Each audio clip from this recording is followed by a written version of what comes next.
आइए नजर डालते हैं आज की खास खबरों पर। दुनिया में जिस तेजी से फैला कोरोना वायरस से पूरे भारत की अर्थव्यवस्था पर बुरा असर पड़ा है। मध्य प्रदेश में लगातार कोविड-19 के मरीज गंभीर अवस्था में अपना इलाज करा रहे हैं। वहीं कोविड-19 से मौतों का सिलसिला लगातार बढ़ते जा रहा है।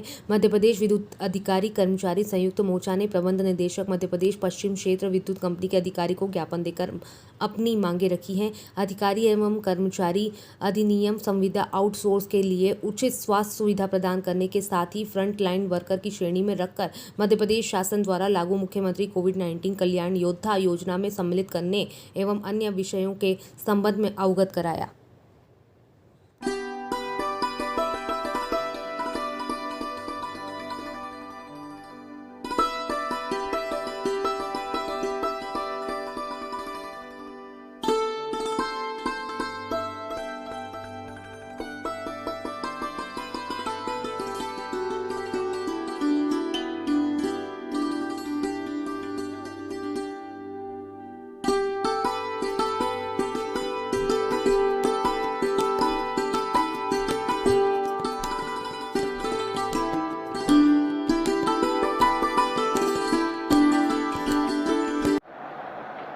जिस प्रकार से आपने देखा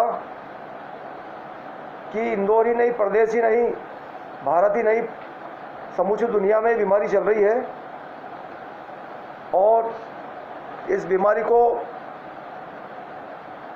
सभी शासकीय डिपार्टमेंट, सभी विभाग सतत प्रयास कर रहे हैं कि लोगों को समझाइश दें और समझाइश देने में मध्य प्रदेश के सारे डिपार्टमेंट लगे हुए हैं। पुलिस से लेकर के, स्वास्थ्य विभाग से लेकर के, इलेक्ट्रिक विभाग, हमारे विभाग से लेकर के सभी लोग लगे हैं।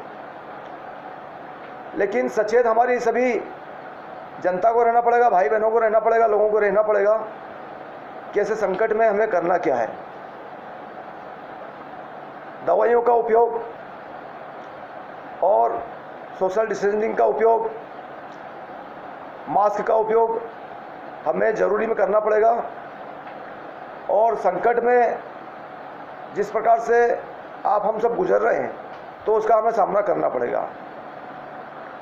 क्या होता है कि हमारे डिपार्टमेंट की बात करें हम, बिजली विभाग की, तो आज की स्थिति यह है कि मध्य प्रदेश में हमारे बहुत सारे अधिकारी और कर्मचारी इस बीमारी से जूझ रहे हैं और पश्चिम क्षेत्र की स्थिति यह है कि लगभग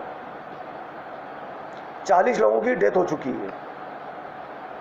इन सारी बातों को लेकर के हमने माननीय प्रबंधक महोदय पश्चिम क्षेत्र एमडी साहब से मुलाकात की है और उनका आश्वासन भी बहुत अच्छी तरह हमें मिला है कि तत्काल में इस मामले में कार्रवाई करते हुए उचित कार्रवाई की जाएगी।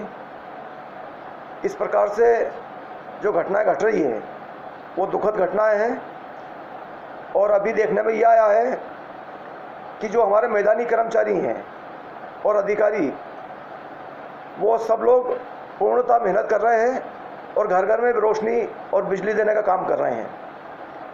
ऐसा भी नहीं है कि कोरोना चल रहा है तो किसी के घर में अंधेरा कर दें या किसी क्षेत्र को अंधेरे में डुबा दें। नहीं, हमारे मैदानी कर्मचारी और सारे जो अफसर हैं सतत प्रयास करते हुए ऐसा प्रयास कर रहे हैं कि कहीं किसी संकट में हमारा एरिया में अंधेरा ना हो और घर घर बिजली दे रहे हैं। तो हम शासन से यही निवेदन करते हैं कि माननीय मध्य प्रदेश के मुख्यमंत्री जी द्वारा जो घोषणा की गई है उसका पालन भी किया जाए और आर्थिक रूप से जो घटनाएं हुई है उन लोगों को मदद भी की जाए। और साथ ही एक निवेदन मैंने स्पेशल ये भी किया है कि जो लोगों में बीमारियां फैल रही है उसको किसी अस्पताल में शिफ्ट करने के लिए इमीडिएट कोई ऐसी कार्रवाई की जाए कि इंदौर में बहुत सारी अस्पतालें हैं, कम से कम वो पेशेंट को लेके भटके नहीं। अभी आपने देखा होगा कि लोग ऑटो में, गाड़ियों में ले लेके भटक रहे हैं और कर्मचारियों की डेथ हो गई है। हमारे पास में ऐसे प्रमाण हैं और दूसरे प्रमाण कुछ ऐसे भी हैं कि हम उच्च अधिकारियों को फ़ोन करते करते सारे हमारे संगठनों के पदाधिकारी फ़ोन कर रहे हैं और फ़ोन करते करते वो कर्मचारी की डेथ हो जाती है। तो ऐसे में हमें सावधानी बरतना है सभी लोगों को, और सारे कर्मचारियों को और अधिकारियों को सचेत रहना है। और कोई बात होगी तो हम सारे कर्मचारी संगठनों के लोग लगे हुए हैं, हम प्रयास कर रहे हैं कि किसी प्रकार का संकट आए उससे पहले हम सचेत रहें। एक राजस्व वसूली की बात जो है, क्या हो रहा है कि अगर बिजली गुल हो जाती है तो वो तो हम सुधार रहे हैं, लेकिन कुछ कर्मचारी और कुछ अधिकारी हमारे राजस्व वसूली में लगे हुए हैं। तो ये बात हमने एमडी साहब से करी है, उस बात को अभी रोका जाएगा। ताज़ा खबरों और अपडेट्स के साथ हम जल्द मिलते हैं BBC इंदौर पर।